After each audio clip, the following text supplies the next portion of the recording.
What were the final years of Ovambo resistance like during the scramble for Africa? The name Ovambo refers to the many Oshawambo-speaking African tribes who live on the Kuvulai floodplain of northern Namibia and southern Angola. In 1884, the Berlin Conference split these Ovambo lands between Portugal and Germany. While the Berlin Conference's decision had no initial impact on the Ovambo chiefs, it would set in motion an inescapable process. Sooner or later, European machine guns and artillery would force each Ovambo kingdom to accept this new border. As colonial encroachment became more frequent and apparent, Ovambo chiefs understood the European ultimatum: either fully submit to the colonial government's demands, or be removed by force. While some African leaders willingly followed new tax laws, labor requirements, and movement restrictions, Ovambo clans like the Ombandja and Kwanyama would resist these colonial encroachments from 1891 until 1917, striving to maintain a political order devoid of colonial overlords. Join me as we discover how these two tribes successfully resisted European armies, African Askaris, and Boer mercenaries during the tumultuous final decades of Ovambo independence.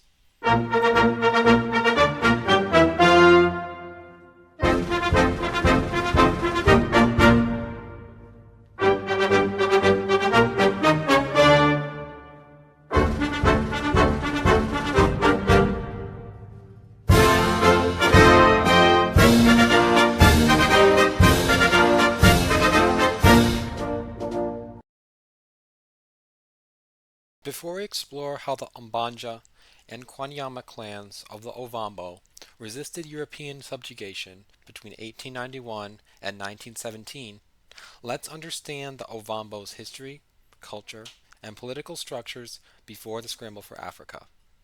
The Ovambo are a Bantu-speaking African group who came to southern Angola and northern Namibia from Zambia in the mid-1300s. These people lived a pastoral lifestyle, herding cattle, goats, and oxen on the Kuvulai floodplain savannas. While this floodplain is dry and sandy, tropical vegetation, thick grasses, and small trees are sustained by heavy seasonal rainfall, making it the perfect place to raise large herds of cattle. While the Ovambo share a common cultural identity and language, they did not refer to each other as Ovambo during the pre-colonial period. Instead, they identified with tribal affiliations.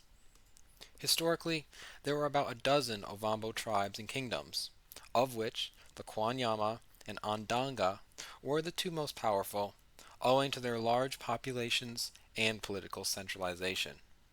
The next most important tribes were the Kwambi and Ombandja, notable secondary powers whose warriors were renowned for their bravery and strength. The eastern Ovambo tribes, such as the Omablantu and Athinga, were small and decentralized communities. Apart from a shared language, these diverse Ovambo clans all coveted European firearms above all other goods brought to them by the traders from Cape Town and South Africa's Walvis Bay. Despite the Brussels Conference of 1890 outlawing weapons sales to Africans, the Ovambo continued to purchase a steady supply of bullets and rifles, both for hunting and for self-defense. Because of this trade, the Ovambo were well armed with modern rifles years before European incursions began, making these attempts at colonial subjugation difficult. Portugal in South Angola. Seemingly unaware of the Ovambo's formidable arsenal, Portugal would be the first nation to try, and fail, to conquer the Ovambo. Before exploring this struggle, let's provide some context on Portugal's colonial expansion in southern Angola. Portugal established a foothold in northern Angola in 1576, when it founded the Angolan capital of Luanda. However, the first real attempt to colonize southern Angola was made much later, in the mid-1800s, when Portugal founded the important seaport of Moçambique. Once this seaport was founded, Portuguese settlers arrived in most of the Maydays throughout the 1850s and moved east to the Huila Plateau, a land of baobab trees and vast savannas. However, settlement on this plateau dwindled and eventually came to an end during the 1860s after repeated attacks by African tribes from central Angola unrelated to the Ovambo. New settlers would not come to southern Angola until 1879, when the Boers, led by Jacobus Frederick Botha, arrived from South Africa. These well-armed Dutch frontiersmen became indispensable auxiliaries and mercenaries to the understaffed Portuguese colonial army, which would use them to resume colonization of the Huila Plateau. The Hombe Revolt.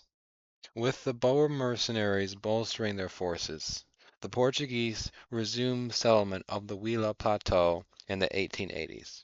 Here, they encountered the Hombe tribe, who served as a geographic barrier between the Portuguese and Ovambo to the southeast.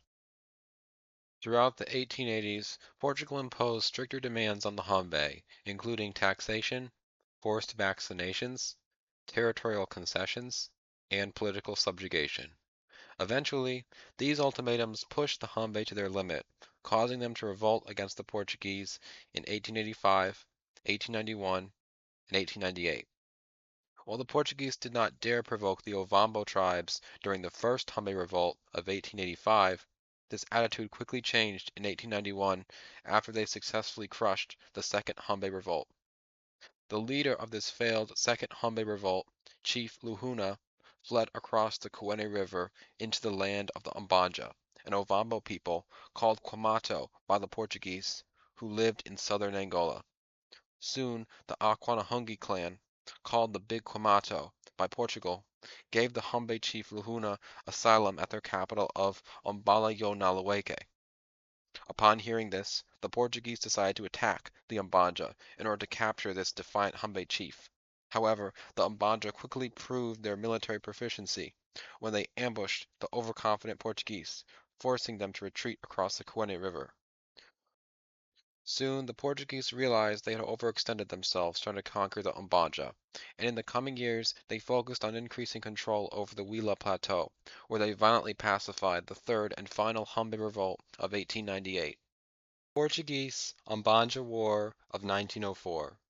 Now that the Hombe were completely conquered, the Portuguese turned their focus back to conquering the well-armed Ombandja.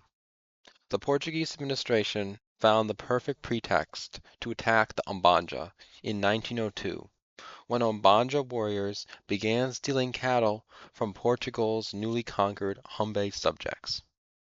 By late 1903, the Portuguese provincial governor of Huila province, João Maria Aguiar, started assembling a strike force of infantry, cavalry, and artillery in Lubango. Due to shortages of Portuguese troops, most of this 1,100-strong force was composed of African and Boer mercenaries. Nevertheless, the Portuguese army set out from Lubango on August 22, 1904, marching west to Fort Hombe. After reaching Fort Hombe, the easternmost Portuguese fort, Aguiar's troops crossed the Kwanyama River at Pembe on September 19th, intent on destroying the Ombandja villages further east. As the formation advanced toward these objectives throughout the next 5 days, the Ombandja launched hit-and-run attacks on the rear of the Portuguese formation, quickly retreating after firing a few shots. Responding to the Ombandja's evasiveness, Governor Aguiar sent 500 troops to hunt down these skirmishers on September 25th. The Portuguese detachment chased the retreating Ombandja 5 miles east into a dense forest. Suddenly, gunshots and war cries rang out in every direction. The Portuguese had been lured into an ambush. Under these stressful conditions, the Portuguese detachment's African auxiliaries broke ranks and chaotically retreated. Soon, the remaining Portuguese were out of ammunition. Brutal hand-to-hand combat ensued. Once Governor Aguiar learned of the desperate situation miles east of his command post, he ordered the artillery to give supportive fire. Unfortunately, the artillery's poorly aimed shots only added to the chaos, hitting retreating Portuguese soldiers, not the Ombanja. After only 2 hours, 250 to 300 Portuguese were killed in the Ombandja ambush. September 25th, 1904 became the most devastating defeat in Portuguese colonial history, with international observers taking notice. For instance, the 1911 Encyclopedia Britannica editor Hugh Chrysholm speculated that the Ombanja's anti-colonial defiance in 1904 may have been inspired by their southern neighbors, the Herero tribe of Namibia, whose bold uprising against German authority began in the same year. While there is not much evidence to support this claim, it is an undeniable coincidence that the Ovambo and their southern neighbors inflicted defeats on their colonizers in the same year. While this Portuguese defeat drew intrigue from the British, it also deepened the unpopularity of Portugal's Brigantine dynasty. Since 1890, when the Portuguese ceded colonial claims in Malawi, Zimbabwe, and Zambia to Britain, the monarchy was seen as unable to meet the public's colonial ambitions in Africa. The defeat in 1904 by the Ombanja strengthened this perception, and opposition parties used Portugal's failure to demand an end of the monarchy and a transition to a republic. Additionally, this defeat undermined Portugal's claim to southern Angola, as their legitimacy among the other European powers depended on maintaining order through military dominance. If they continued failing to conquer the Ombanja, another colonial power might demand more territory, as was done in 1890. For Portugal's government, a decisive military victory was necessary. This victory would be less about claiming new territory and more about maintaining national prestige, which had slowly diminished over the decades. As one Portuguese soldier declared, quote, "We must show other nations that we are still the descendants of the first Portuguese discoverers." Preparing to defeat the Ombanja. One of the first steps the Portuguese leadership took in response to their humiliating defeat by the Ombanja was dismissing the Portuguese governor Aguiar for military incompetence, as he led the Portuguese troops into a well-prepared ambush.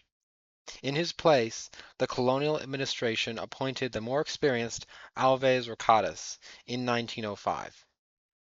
As regional governor of Huila, Rocadas first eliminated any disloyal Humbe chiefs who might side with the Ovambo.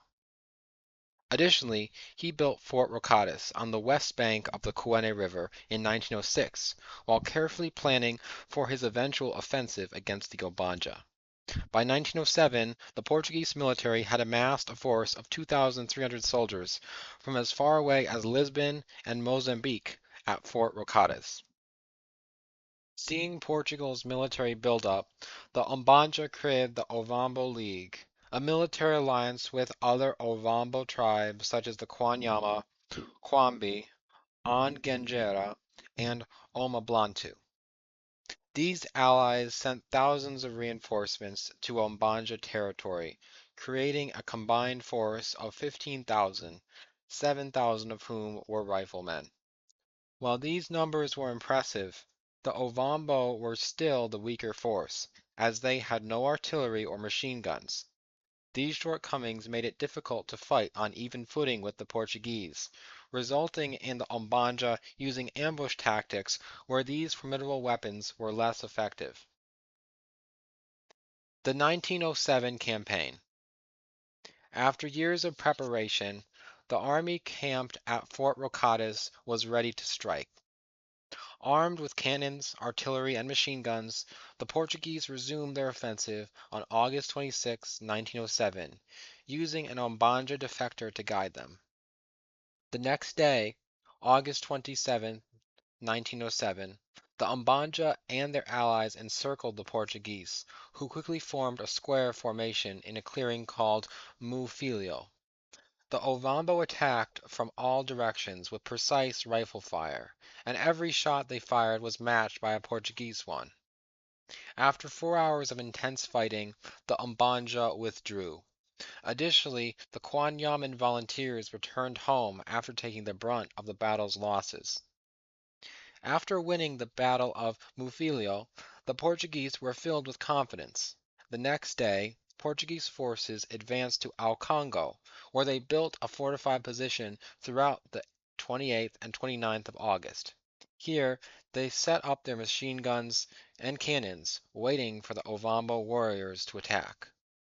The Portuguese did not have to wait long, since only days later, on September 2nd, the Ombanja's Kwambi allies encircled the Portuguese fortifications. Once the Kwambi were in position, they launched their attack, shouting Tatwe, Tatwe Kwambi, which means charge, charge Kwambi in Oshawambo. However, after 3 hours of fighting, the Kwambi could not storm the fortifications, likely because the Portuguese heavy weapons were too devastating for riflemen to overcome. Sensing the Quambi faltering, Brocadis ordered a strong Portuguese counterattack, which surprised the Quambi and made them retreat. After the battle on September 2nd, the Portuguese remained in Congo for several days, reinforcing their entrenchments as they waited for supply wagons. Finally, the Portuguese were ready to continue. Leaving behind a small force at Congo, the rest of the troops advanced on the Ombanja town of Demerco on September 13th. On the outskirts of this town, the Portuguese were ambushed by Ombandja warriors, concealed behind bushes and behind termite mounds. After 4 hours of intense fighting, the Ombandja suffered heavy losses and retreated into the village of Demerco. While the Ombandja hoped to hide behind the village's buildings, the Portuguese began bombarding each building with artillery. These explosions started fires that spread among the nearby dwellings. Ultimately, the constant artillery barrage, the machine gun fire, and the nearby fires forced the Ombandja to withdraw once more. As the Portuguese took the ruins of Demerco, they again built fortifications meant to project Portuguese control over the region for years to come. Meanwhile, the Ombandja warriors set fire to their own capital, Ombala Yomungu, or Mogogo as the Portuguese called it, so that it would not fall into enemy hands. By September 22nd, Portuguese forces reached the ruins of Ombala Yomungu, bombarding the smoldering settlement with artillery and seizing it without any resistance. Days later, on September 28th, the Portuguese built Fort Don Luis de Barrancaga, also known as Fort Cuamato, near the destroyed Ombanja settlement. Using mapcarta.com and Google Earth, I was able to pinpoint the ruins of this fort, as well as many other locations mentioned in this video. Once the Portuguese had taken Ombala Yomungu, only the Aquanahungi clan's capital of Ombala Yo Nalueke remained standing. On October 4, 1907, the Portuguese approached the outskirts of this settlement, fighting a brief firefight with the Ombanja. The next day, the Portuguese captured the town, as the remaining Ombandja warriors disappeared into the wilderness. In this town, the Portuguese soldiers reclaimed the looted artillery pieces of the Portuguese column that had failed to conquer the Ombandja 3 years before in 1904. Now that the Portuguese had captured both Ombandja clans' capitals and beaten their forces in every engagement, they declared victory. Interim period 1907 to 1914.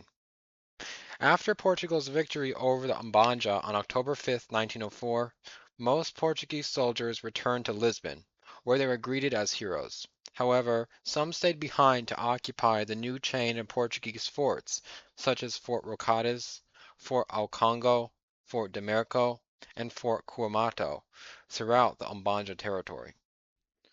While the Portuguese won this campaign, their victory was not decisive, since many Ombandja and other Ovambo warriors retreated and regrouped after the Portuguese army left.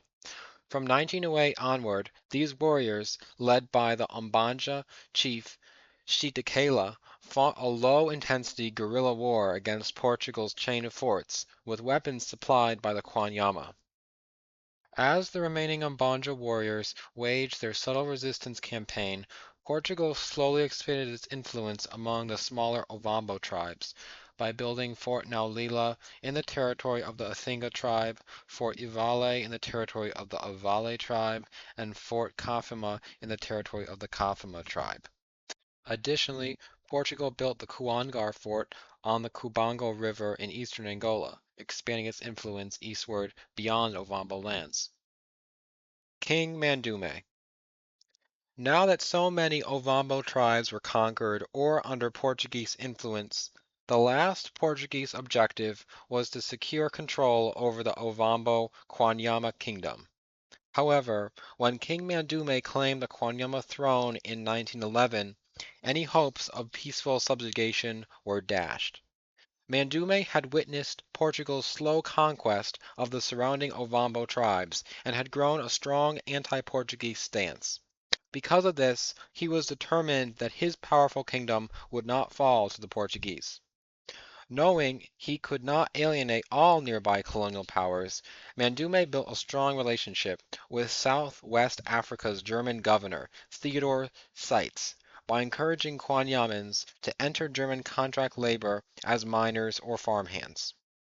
While Mandume saw German Governor Seitz as an equal or even as a brother, it is doubtful if Seitz saw Mandume in this light. This fact highlights Mandume's desire to keep his autonomy intact when dealing with the Europeans. The Avale Revolt. As Mandume strengthened his alliance with the Germans, Portuguese Kwanyama tensions flared on June 15, 1912, when 4,000 Ovambo, half of whom were Kwanyaman, besieged the Portuguese garrison at Fort Avale to liberate an imprisoned African leader. After several days, it was clear that the Ovambo could not break into the fort, so they dispersed and soon left. Soon after, the Portuguese attacked nearby villages to punish the rebels. In these attacks, Makili, Kwanyama King Mandume's most valued fighting headman, was killed. Makili's death only worsened Mandume's hostility toward the Portuguese. By 1913, Mandume ordered his trusted military leader Kalola to lead raids deep into Portuguese territory, which older Kwanyama advisors and the Catholic missionary Wulfhorst warned would provoke war with Portugal. In response to these objections, Mandume told Wulfhorst and likely his other advisors that if these raids drew the Portuguese into Kwanyama lands, he would fight them and he would win.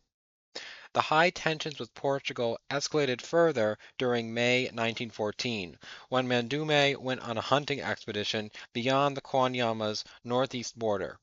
On this hunting trip, Mandume tried to contact the Portuguese garrison at Fort Cafama.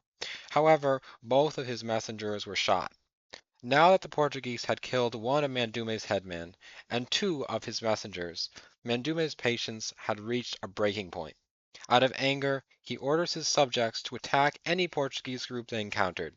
Soon, Mandume's warriors ambushed a Portuguese patrol, taking a seized cannon and three prisoners to Mandume's royal ambala or palace of Ondijiva.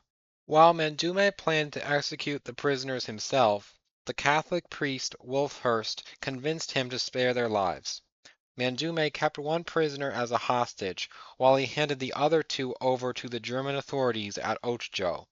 For giving the Germans these prisoners, and for apprehending an Ovambo bandit who killed a German traitor, Mandume's alliance with Germany strengthened, and the German authorities awarded him a superb horse as a token of appreciation. The Luso-German War. As Mandume authorized increasingly intense raids against the Portuguese in early 1914, Europe teetered on the brink of conflict. World War I began in July, and Britain and Germany were at war by August. World War I would turn German Southwest Africa into a battleground, as the British invasion of the German colony from South Africa soon commenced. As Mandume observed the distant conflict unfolding to the south, he was interested in how it might influence Portugal's response to his raids. Portuguese plans to attack Germany. As the Portuguese learned of World War I, some wanted to stay completely neutral, while others wanted to honor Portugal's 500-year-old alliance with Britain. As a compromise, Portugal adopted conditional neutrality that ensured peace for Portugal and Europe while allowing Portugal to fight an undeclared war against the Germans in southwest Africa. Beyond staying true to the Anglo-Portuguese alliance, Portugal wanted to help Britain dislodge the Germans from Namibia because Portugal feared German territorial expansion into the fertile upland region of southern Angola.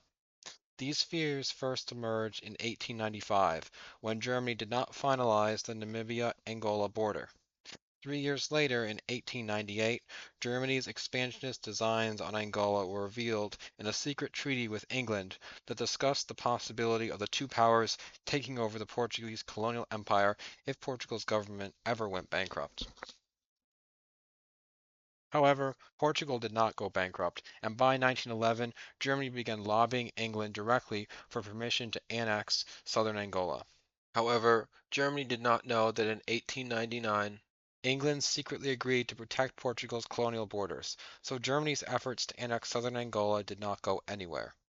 Ultimately, the threat Germany posed to Portugal's southern Angolan territories, combined with their alliance with Germany's enemy, Britain, made them prepare for an undeclared war against Germany. On September 10, 1914, the first Portuguese detachments left Lisbon for southern Angola under Lieutenant Colonel Alves Rocadas' command, preparing to attack German Namibia if the British requested it. Naulila Incident. While Portugal planned to attack German Southwest Africa, the Naulila incident would add an unexpected complication, since it provoked Germany to attack before Portugal was fully prepared. This incident was provoked by the British blockade of German Southwest Africa, which started in mid-August of 1914, close to when the two powers began fighting. This blockade was extremely effective, and the Germans began to have severe supply problems. Looking north, the Germans realized that Portuguese Angola was not blockaded. If they could get the Portuguese to allow supplies through this overland route, they would be in a much stronger position to resist the British invasion. With this goal in mind, German Governor Seitz sent the administrator of Ocho, Schulze Jenna, to the Portuguese fort Naulila with an armed escort. Here, Schulze Jenna would seek Portuguese permission to receive supplies through Angola. After setting out, the Germans arrived at the Portuguese fort of Naulila on the 19th of October, 1914. However, tensions escalated when the Portuguese ordered the Germans to wait inside the fort until the governor of the Humbe province arrived.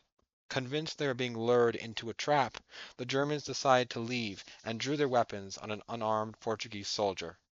As this soldier cried out for help, other Portuguese heard him. Suddenly, 5 out of the 6 Germans were shot and killed. Kuangar Massacre. When the news of this incident reached German Governor Seitz in Windhoek, two swift reprisals followed. First, Germans under the command of Oswald Ostermann attacked the Portuguese fort at Kuangar on October 31, 1914. Due to superior numbers, they easily destroyed the fort and killed all 9 Portuguese border guards inside. This brutal reprisal was later referred to as the Kuangar Massacre and served as another escalation between the two countries. Battle of Naulila and the Portuguese retreat. While the Portuguese were still reeling from the Kuangar massacre, the next German reprisal came on December 18, 1914, when a German force of 2,000 men under the command of Major Victor Franke attacked the Portuguese fort at Naulila. After stubborn resistance, the Portuguese were routed, with 69 dead, 76 wounded, and 36 captured. As the remaining Portuguese chaotically retreated toward Fort Rocadas, the Portuguese high command expected the Germans to continue their offensive by attacking Portuguese forts further north. Making plans on this assumption, Portuguese Governor Rocadas determined that all the southern forts were insufficiently garrisoned to fight off the Germans and must be abandoned. In mid-December 1914, Rocadas ordered the Portuguese soldiers to retreat west from Fort Cuamato, Fort Humbe, Fort Kafima, and Fort Ivale. Rocadas believed so strongly in the coming German offensive that he ordered his namesake fort, Fort Rocadas, to be blown up to prevent its gunpowder stockpile from falling into German hands. While Rocadas ensured his fort's weapons were thoroughly destroyed before retreating, other Portuguese commanders were not as organized. The retreat from other forts in Ovambo territory was done so hastily that the Portuguese abandoned over 1,000 rifles, 2 million rounds of ammunition, hundreds of grenades, 4 machine guns, 2 cannons, and 19 artillery pieces. This poor retreat was already an embarrassment to the Portuguese military, who were expected to make a tactical withdrawal without leaving so much military hardware behind. However, Brocades had gravely miscalculated Germany's plans when ordering this evacuation. After the Battle of Naulila, the Germans made no plans to attack further north. Instead, they retreated south to the Lutheran mission in Tisandi to treat their wounded. The Ovambo Revolt. In a matter of weeks, the Portuguese abandoned all their gains in Ovambo land, based on an assumption that did not come true. Now that the Portuguese were gone, the Ombandja and Kwanyama, who had been launching low-intensity raids against the Portuguese for years, openly rebelled. Mandume's army looted several arsenals, distributing modern rifles and their ammunition to countless Ovambo communities. Even worse for the Portuguese, the retreating columns of troops were ambushed and destroyed throughout December 1914, with a few lucky survivors taking refuge in Catholic missions or escaping across the Quene River alone. By late December 1914, the Ombandja, led by Chitakela, regained all territories lost in the 1907 war with Portugal and expanded across the Quene River. Here, they caught the Portuguese garrison at Fort Humbe preparing to leave. In this state of disorganization, the Ombanja easily routed the Portuguese, capturing Fort Humbe's arsenals on December 31st, 1914. As the Ombanja made these tremendous gains, Chief Matuelifu of the Ivale defeated the Portuguese in an ambush, forcing the demoralized survivors to seek protection in the nearby Catholic mission. However, both of these Ovambo tribes did not truly regain their independence. Instead, they became vassals of Mandume's Kwanyama kingdom, which had automatically become the leader of the revolting Ovambo tribes. Mandume's dominance over the Ovambo would be short-lived, as the spring of 1915 would usher in one of the worst droughts in Ovambo history. As the water and food situation greatly worsened across the Kuvalai floodplain, many potential warriors became more focused on finding enough food to survive than on colonial resistance. The Portuguese invasion. As the Ovambo starved while desperately searching for food, the Portuguese mobilized 10,000 troops, the largest colonial invasion force in Angolan history, to face a German invasion that would never come. On April 7, 1915, this force, commanded by the newly appointed governor of Angola, Pereira de Eca, arrived in Mossamedes, ready to reclaim Portugal's abandoned forts. The first fort they would reclaim would be Fort Humbe on July 17, 1915. Due to the famine conditions in Ovambo land, the Portuguese took it without any resistance. Around this time, the expedition's leader, Pereira de Eca, learned that all German units in southwest Africa had surrendered.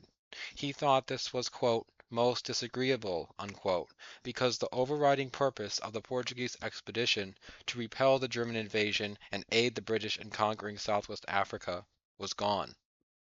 Now that Germany was no longer a threat, the Portuguese goal shifted to conquering the rebellious Ovambo tribes, such as the Kwanyama, Ombanja, and Ivale. Additionally, the Portuguese hoped to eliminate rogue Kwambi warbands and Humbi resistance fighters roving southern Angola. To achieve these goals, the Portuguese split up into four different groups. The first and smallest group was ordered to retake Fort Naulila, and the second group was sent to retake Fort Ivale. The third group, Descamento de Cuamato, was to reoccupy the Ombanja's territory. Finally, the largest group, personally led by Pereira de Eca, was to conquer Mandume's Kwanyama kingdom. The first three groups advanced on their objectives with little to no resistance. As they went, the Portuguese employed terror tactics to ensure the Ovambo would not revolt again. For instance, the Portuguese conducted many executions of natives, even those who did not rebel. Additionally, they aggravated the already critical famine conditions in Ovambo land by confiscating all livestock, which left many Ovambo without their last food resource. The Kwanyama Campaign.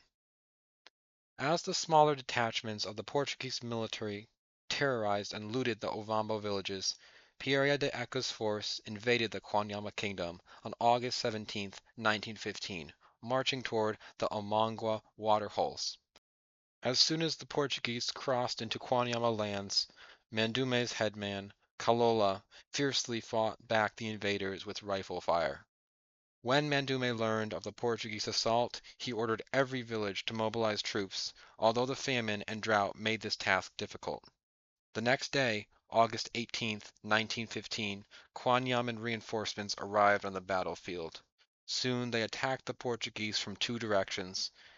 In response, the Portuguese stood in a square formation, firing at the Ovambo warriors. However, the Portuguese began to struggle as their artillery and machine gun fire proved less effective than normal, owing to the high sand mounds and dense shrubs near the Omangwa waterholes. As the battle dragged into the night, the Portuguese began to take serious losses and had run low on ammunition. Portuguese Governor Pereira de Eca, who did not expect such fierce resistance, ordered his troops to dig in. Fighting continued overnight.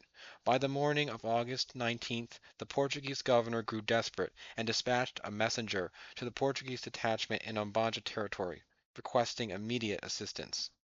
During the afternoon, Portuguese troops fought their way to the Omangwa water holes, digging new trenches immediately.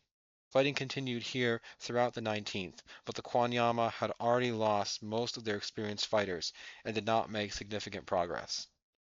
The next day, August 20th, Mandume arrived to lead his soldiers. On this day the Kwanyama warriors came extremely close to the Portuguese trenches, sending precise rifle fire at the Portuguese. However, after 10 hours of brutal combat, Mandume's forces could not break the Portuguese defenses. As night fell, Mandume and the remaining Kwanyama forces withdrew from the battlefield, leaving their dead and wounded soldiers behind. The end of the war. Now desperate, Mandume returned to his capital of Ondajiva. Here he soon heard news of the arrival of the South African administrator, Major Pritchard, in Ondonga. Mandume urgently requested to meet with Pritchard. In response to these messages, Pritchard agreed to meet Mandume on the 29th of August. Out of distrust for the English, Mandume refused to ride in Pritchard's car, which was not the best start to negotiations. When the two finally sat down to meet, Mandume informed Pritchard of the Portuguese attack on his kingdom, claiming it had been unprovoked. In response, Pritchard told Mandume that the South African government knew nothing of Portugal's military campaign against the Kwanyama. Instead, he had come to tell Mandume and the other Ovambo leaders that Southwest Africa was now British, and that they all had to recruit migrant laborers for the South African government. Mandume agreed to let his kingdom become part of South Africa if the South Africans would intervene on his side in his war against Portugal. Upon this suggestion, Pritchard abruptly interrupted him, saying the Anglo-Portuguese border must be respected. Mandume had difficulty accepting this notion and became very downcast during the next day of negotiations, when Pritchard restated that he could not help Mandume in his war against Portugal.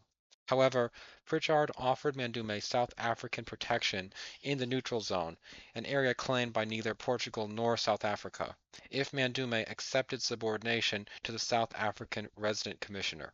Mandume, clearly offended by these terms, departed the negotiations to consult his headmen. When Mandume returned, he put his allegiance to South Africa in writing and accepted British protection within the neutral zone. Immediately after the negotiations ended in early September, Mandume galloped to his capital of Ondajiva, where he ordered his royal imbala or palace burned. Once this was done, King Mandume gathered his closest allies, such as Kalola, and evacuated south into the neutral zone. Now that Mandume and his supporters had left Portuguese Angola, the war between Portugal and the Ovambo was over. Mandume and his supporters established the new Kwanyama capital at Oihole. This area remained part of the neutral zone between the Angolan and Namibian borders until 1926, when Portugal annexed the neutral zone. The neutral zone was established in 1912 between Portugal and Germany as an area unclaimed by either power until a permanent border could be agreed upon. Portugal's occupation. As Mandume and his followers established their new capital at Oihole, the Portuguese arrived at the smoking ruins of Ondajiva on September 4, 1915, and began building Fort Pereira de Eca. While the war had ended, the Portuguese occupation of the Kwanyama lands had only just begun. Like in other occupied Angolan territories, the Portuguese employed inhumane tactics to terrorize the Kwanyaman population. They executed prisoners without trial, burned settlements, destroyed grain stores, and seized livestock. These cruel actions by the Portuguese greatly worsened the ongoing famine, causing many more to starve. As reprisals ended and the Portuguese occupation began, the unfair treatment of the Kwanyama did not stop. Because most Portuguese soldiers were underpaid, some resorted to theft and extortion to make extra money. These abysmal Portuguese occupation policies drove away thousands of refugees who arrived in South African Ovambo land throughout 1916. Refugees and looters. As entire villages moved south, there was widespread theft and violence carried out by leaderless and opportunistic young Ovambo men who falsely claimed to be acting in Mandume's name. Soon, Mandume's subjects and the Ndonga king Martin Kadika begged him to order these men to stop. However, Mandume had no power over them, so he used his warriors to catch them, turning the bandits over to the South African authorities at Namakunde on February 7, 1916. Around this time, the South African authorities officially established an outpost at Namakunde, which they would occupy until 1926, when Portugal occupied the region. From this outpost, the South Africans informed Mandume that he was forbidden to enter Portuguese territory again. However, these demands were unacceptable to Mandume, who crossed into Angola on February 17th and March 1st of 1916 to enforce justice in the now lawless northern territories of his kingdom. These actions brought him into conflict with the South African administrators, who made him agree that he would never again enter Angola. This promise was short-lived, lasting only a month before Mandume returned to the Angolan border in April of 1916. He pursued one of his former headmen, Map Angasha, who had become a cattle thief. Leading 70 warriors into Angolan territory, Mandume confronted Map Angasha, killed him in self-defense, and returned the stolen cattle to their owners. While the local South African administrator agreed that Mandume did a good deed, the South African administration in Windhoek did not understand the complexities of the situation, simply seeing Mandume's actions as an act of rogue vigilante justice that needed to be punished. Based on this perspective, General Botha requested that Mandume travel to Windhoek to explain his actions to the South African administration. While Mandume additionally entertained this idea, his headmen reminded him that Ovambo law prohibited kings from leaving their territory. Mandume decided to not go to Windhoek based on these laws. This decision was a turning point, leading South African authorities to plan on deposing him, as they increasingly associated Mandume with the Angolan border troubles. As tensions between Mandume and the colonial authorities escalated, his hostility to South African collaborators became distinctly pronounced. For instance, he openly insulted Ndonga King Martin Kadinkwa, calling him, quote, the English government's man, unquote, due to his collaboration with the South Africans. The situation worsened in the fall of 1916, when Mandume learned that the South Africans were reinforcing the Namakunde outpost, a militarization he strongly opposed. In defiance, he led 200 armed followers to the outpost on October 8th, violating his earlier agreement to not bring warriors to Namakunde. Weeks later, frustrated by his Angolan headmen acting independently, Mandume attempted to reassert control by visiting the residence of one such headman. However, his forces clashed with a 40-strong Portuguese cavalry detachment and were forced to retreat. Despite two warnings from the South Africans to avoid further conflict with the Portuguese, Mandume was undeterred. Gathering 1,000 warriors, he returned to his headman's residence on October 27th.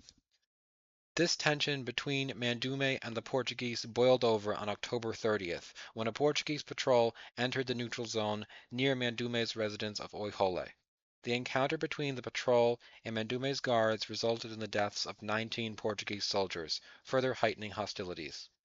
On November 16th, Mandume explained his position to Ndonga King Martin Kadikwa. Here he vowed to stand his ground and die with his people if necessary. In early December, he repeated these sentiments to the South African administration, telling them he would not leave his Mbala at Oihole. If the South Africans wanted him, they would have to come for him and fight him to the last bullet. Meanwhile, Ndonga King Martin Kadikwa actively helped the South Africans gather information on Mandume, since he disapproved of Mandume's aggressive advisors. Additionally, the Ondonga and Kwambi refused to help Mandume and even assisted the colonial expedition by providing guides. As whispers of European military preparations reached Mandume on January 1917, he canceled a planned hunting trip and mobilized his forces, preparing for a final stand at his residence. On February 2nd, 270 South Africans departed from Ondangwa and marched for Namakunde. The next day, Mandume sent Kalola to lead his warriors against the South Africans, killing 2 and wounding 12. On February 5th, the South Africans advanced on Oihole. Anticipating a direct assault, Mandume posted Kalola with 600 men to block the expected route. However, colonial forces circumvented these defenses by approaching Oihole from the west. By 1:30 p.m., the South Africans were within striking distance of Mandume's Mbala when Kwanyama warriors launched an ambush, using the dense scrub and fields of millet to shoot at South African targets. However, these guards soon retreated from the overwhelming firepower of machine guns. Within 30 minutes, the South Africans breached Mandume's Mbala, setting it ablaze. Nearby, they found Mandume's lifeless body, which marked a dramatic and mysterious end to his legacy of colonial resistance. After Mandume, 1917 to present. With this defeat, the Kwanyama kingship would be dissolved for the remainder of South African rule. In this time frame, large-scale Ovambo resistance would not again emerge until the 1980s. In the coming decades, moments of extreme tension still occurred between the South African government and the Ovambo. For instance, Kwambi King Mpubu and Ndonga King Martin Kwa Dinkwa came into conflict with the government after failed attempts to reassert their authority. However, these confrontations lacked the same level of organized resistance and were less destructive for all parties involved. Once Namibia's government was fully under African leadership, the Kwanyama Kingdom's monarchy would be restored and officially recognized. Martha Nalumbu, born in 1930, is the queen of this dynasty and resides in Omhedi. Like the Kwanyama in Namibia, the Ombandja Kingdom is officially recognized by the government of Angola, with King Mario Satipamba ruling from Obala ya Naleweke. Additionally, there is an Angolan municipality named after the Ombandja tribe. In this environment of tribal recognition under African leadership, some Ovambo resistance fighters gained the official recognition they deserved. For example, Mandume had an Angolan university named after him and was honored as one of Namibia's 9 national heroes during the 2002 opening ceremony of the Heroes Acre. In this ceremony, former Namibian President Sam Nujuma said these words about Mandume. Quote, "It is better to die fighting than to become a slave of the colonial forces." These were the defiant words of one of Namibia's foremost anti-colonialist fighters. To his revolutionary spirit and visionary memory, we humbly offer our honor and respect. While Mandume has gained much official recognition, other resistance fighters of this era, such as Ombandja Chief Sheet have not yet been officially honored by the Namibian or Angolan governments. However, the Ombandja people are actively working to give him official recognition. For instance, on January 7, 2025, Informante News aired a video of Okalongo resident Shifa Madiladilo at the king's gravesite, located near his final residence at Onambome, Okalongo, in northern Namibia. Madiladilo said these words about Chief Sheetkela. Quote, "Our king's grave at Onabome, Okalongo, is in disrepair and needs to be officially honored, just like other kings and queens who fought to liberate their people. The marking of this gravesite will be a crucial step in preserving his memory and passing on his legacy to younger generations." Unquote. Informante News writes that Madiladilo emphasized how King Sheetkela played a significant role in the history of the Ombandja clan and that his contributions to the community are still widely recognized. Hopefully, King Shikela's anti-colonial resistance will be recognized by the Namibian and Angolan governments, as King Mandume was recognized for his contributions to Ovamboland's history. Conclusion. Ultimately, whether recognized or not, the Ovambo leaders such as Shikela and Mandume left a mark on history.